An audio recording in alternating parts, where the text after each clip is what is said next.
እህቶቼ ወንድሞቼ ያልኩት ላይ ይቅርታ ተናድጄ ነው ያልኩት። ተሳስተህ አይደለም አስበው ፈልገው ነው ያወጣው። ያም ጥጉን ይይዛል ይሄም ጥጉን ይይዛል። አንዳንድ ሁለት ነው ይምጣና ችግር አለ ያለ ሰው ካለ ፊት ለፊት መጥቶ እዚህ ጋር ከቁርአን ከሐዲስ አንፃር ተሳስተሃል ብሎ ቢሟገት። አሰላሙ አለይኩም ወራህመቱላሂ ወበረካቱ። እህቶቼ ወንድሞቼ ያልኩት ላይ ይቅርታ ተናድጄ ነው ያልኩት። ያልተናደደ ሰው የለም። ተናድጄ ነው ያልኩት። እንደዛ አለ አይደል? ላኪን ይቅርታ ብያለሁ። እኔም ሰው አልገደልኩም።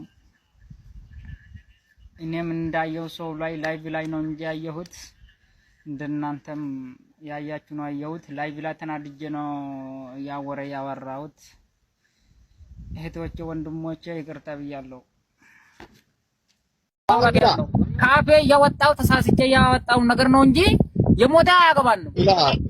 የሞተ አያገባን ገፈዳም ወይስ ምትምላ ዋን ኢላ ገፈዳ ተሳስተህ አይደለም አስበው ፈልገው ነው ያወጣው። ያልከው ነገር መልስ አንሰርዱት ላ ተራ ነው ጉታ ካገገ ሳይሆን ላ ገፈዳም ወይስ ነይማ መጥላት ውስጥ ስላለሽ አቶንም ለማብራራት ወሬ አማ ጀቻ ጅሩ ፊ ጀችሽን ጀዳ ጅርቱ ገረገራ ሲገለ ያ አንቺ የምታወራው ሌላ እኛን የምናወራው ሌላ። እኛ የመጣሁት ይቅርታ ለመጠየቅ ነው። አንቺ የምታወሪው ሌላ ነው።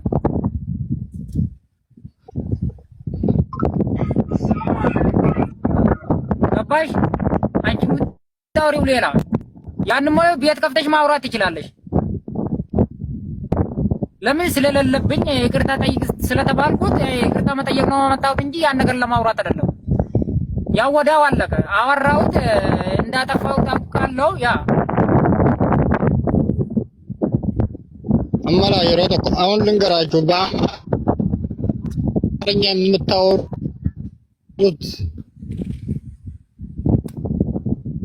ወይ ደግሞ እዚህ ላይ መጣችሁ ሐሳብ መስጠት የምትፈልጉት ልጁ ሰው አልገደለም፣ ገዳይም አይደለም። ገባችሁ አይደለ? ይሄ የሚፈጠረውን ነገር አይቶ ተናዶ በዛ ላይ ከፍቶ ተናገረ። እሱ የተናገረው ደግሞ ያ ቪዲዮ ተቆራርጦ አጀንዳ ሆኖ እንትን ላይ ሚዲያ ላይ ይሄደ ስለሆነ እሱ አሁን አምብያለ ብራዘር ቦታም ሄዶ አምባሴ ጋር ሄዶ ይሄ እንዴት ናችሁ? ሰላም ተጣርቶ እጁ ላይ ምንም እንደሌለ ሲታወቅ ሄድና ህዝቡን ይቅርታ ጠይቅ ተብሎ ነው የተላ አንድ ጥያቄ ልጠይቀው ብራዘር። ጠይቀኝ። አይ አንተ አሁንም አድርገም ይሁን አላደረክም አሁን ያየ ሰው ነው በነገራችን ላይ የሚያውቀው። እና እዚህ ሚዲያ ውስጥ እውነት እናረ ከተባለው የሆነ የማያደርጉት ሰዎች ዝም ብሎ ምናምን የሚያወሩት አንድ ሚዲያ ላይ ወጥቶ በቪዲዮ ወጥቶ ብልግና የሆነ ነገር ሲጠቀሙ የሆነ እሱ ነው የሚመስለው። አንተ እንደዛ ያረድከው ምናምን ይመስላል። እውነት እናረ ከተባለው ሁሉ ህዝቡ ሁሉም እንደዛ ነው የሚያስበው። ስለዚህ አንተ ይህንን ነገር ማሳመን የምትችለው እንዴት ነው? ሳይሆን ይሄ ነገር እኔ በአንድ ግለሰብ ሰው መረጃም አምባሴ ጋር አይርኩት ይሰማል ድምጤ? አው ትሰማለህ? አውራ እኔ አምባሴ ጋር አይርኩት ቪዲዮም የሚለቁት እዛ የሚልኩት አለ አይደል? እንደ አምባሴ ጋር መያዝ አለብህ ብሎ ይሄ ልጅ መያዝ አለብህ ብሎ አው ይላሉ። እዛ ሲሄድ ላይቭ ላይ እኔ ላይቭ ከፍቼ ሰው ሳርድ የለም አላመጡም።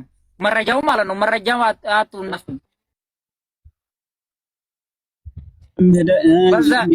ምናምን አለ አይደለ? ያን ነገር የምታውቀው ነው። እነሱንም አቅርበ ምናምን ማሳመን የምትችለው አንተ ነህ። እንዳወራክ ሳይሆን እነሱም ላይቭ ላይ ነው ያረዱት። ያውቃሉ። ሁሉም መያዝ ነው ያቃታቸው እንጂ ያውቃሉ። እኔ የኔ ቪዲዮ እንደዛ ስላልኩ ባራል እየወጣላችሁ ነው። እነሱ ስለቁ ባራል እየወጣላችሁ ነው እንጂ እንደዛ ማረጉት በነገራችን ላይ ማለት ነው። ይኸውልህ አንተ አሁን እነሱን የምታውቀው ነው ከኤምባሲ ጋር ይኸውልህ ተደራጅታ እሺ ሰሞኑን እየተወራ ባለው ምን ትላለህ የሚል ኮሜንት አይቼ ነበር። እኔ የለውም እኔ ማታ ምናምን ብላችሁ ቅድም ጽፋችሁ ተንቻለሁ። ማታ የለውም ላይ የሚናገር ምናምን ሰው ካለ ፊት ለፊት መጥቶ ሊያናገራቸውና እንደዛ ስህተት ቢተራረው መልካም ነበር። ያም ጥጉን ይይዛል፣ ይህም ጥጉን ይይዛል። አንዳንድ ሁለት የሚባባል ይምጣና ችግር አለ ያለ ሰው ካለ ፊት ለፊት መጥቶ እዚህ ጋር ከቁርአን ከሐዲስ አንጻር ተሳስተሃል ብሎ ቢሟገት ሌላ አጀንዳ ከመፍጠር እዚህ የቲክቶክንም ሰው ሌላ አጀንዳ እያመጣችሁ እየተቀበላችሁ ከመስጠት ስህተት አለ ያለ ካለ ይምጣና እዚህ ቦታ ላይ ተሳስተሃል፣ ማንን ገደለኝ ልክ ትልቅ ሁለት አንጃ እንደሆነ አድርጎ ሌላ እንትን ማለት ተገቢ አይደለም። ለእነዚህም ጆሮ አትስጧቸው፣ አትስሟቸው።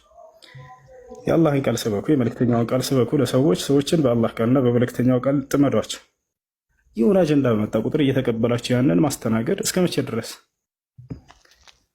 ዳዕዋ መስመር ላይ ያለ ሰው ምንም የሰዎችን ወሬ አይሰማም። እንሰማለን ከተባለ የሰዎችን ወሬ አንድ እርምጃ ወደፊት መሄድ አትችሉም። ከካህዲያኖች ከሌሎችም እኔ እዚህ ቲክቶክ ላይ ከሁላችሁም በፊት ነበርኩ። እንደኔ የተሰደበና እንደኔ የተተቸ የለም። አንድ ቀን ግን የነሱን አጀንዳ ተቀብዬ አላስተናግድም። እኔ ጆሮ አልሰጣቸውም። ሁላቸውም የተሰደቡት ሁሉ ተረስተዋል። ይወታቸዋል።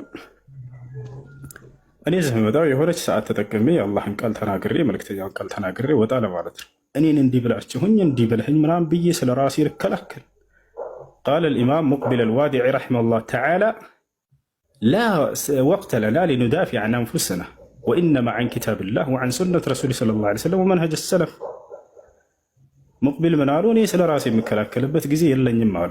ነገር ግን ከአላህ ቃልና ከመልእክተኛው ቃል ከሰለፎች መንሃጅ ልከላከል ጊዜ ያለኝ ይላል። አላህ ነው።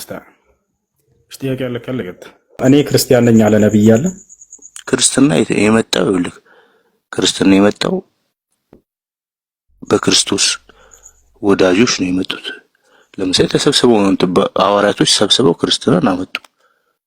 ሐዋርያቶች ለምሳሌ አንተ ልጠይቅህ ውሸት ነው። ስለዚህ ነብያቶች ክርስትናን አላመጡም። እስልምናን ማን አመጣው ብዬ ልጠይቅህ አንተን ራሱ። እሺ እኔ ትጠይቀኛለህ። እኔ ሙሉ ማስረጃ በቁርአን እዛው ጋር በቃ እሺ እስልምናን እኛ ሰው አይደለም የደነገገው፣ ሰው አይደለም ያመጣው። አዳምጥ እንዴ ጠየቅ አይደል? ነብዩ መሐመድ ነው የምትለው። አዳምጥ አንድ የለም በፈጣሪ አታዳምጥ። አሁን አዳምጥ። እንግዲህ ፍትሃ ይሆናል። ክርስትናን እንደ መጽሐፍ ቅዱስ እንፈትሸዋለን፣ እስልምናንም ደግሞ እንደ ቁርአን እንፈትሸዋለን። የእውነተኛነቱ ሚዛን መመዘኛው ምንድነው? አምላክ ሲደነግገውና ነብያቶች ከአምላክ ተቀብለው ሲሰብኩት ጊዜ ገብታችኋል። አሁን በመጽሐፍ ቅዱስ ላይ አምላክ አለ፣ ነብያቶች አሉ። በቁርአን ላይ አምላክ አለ፣ ነብያቶች አሉ ተብሎ ይታመናል ከሁለቱም ዘንድ። ለመሆኑ እስልምናንና ክርስትናን የትኛው ሃይማኖት ነው የትኛው መጽሐፍቶች ላይ ነው አምላክና ነብያቶች የሰበኩት የሚለውን እንመልከት። ይህ ሙስሊም እንደመሆኔ ከቁርአን ልጀምርላችሁ። ምክንያቱም ቅድም መጽሐፍ ቅዱስ ላይ አይተናል። እግዚአብሔር የትኛው ቦታ ላይ ክርስትና ሃይማኖትን ተከተሉ አላለም። ነብያቶች ልክ እንዲሁ መጽሐፍ ቅዱስ ላይ ክርስትና ሃይማኖትን ተከተሉ አላሉ። አንድም ነብይ እኔ ክርስቲያን ነኝ ብሎ ራሱንም የገለጸ የለም።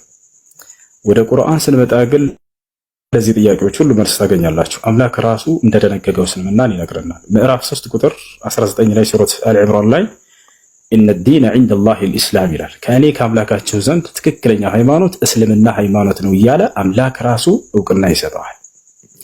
የትኛውም ቦታ ላይ መጽሐፍ ቅዱስ ላይ እግዚአብሔር ከእኔ ዘንድ ትክክለኛ ሃይማኖት ክርስትና ሃይማኖት ነው ብሎ ተናግሮ ያውቅ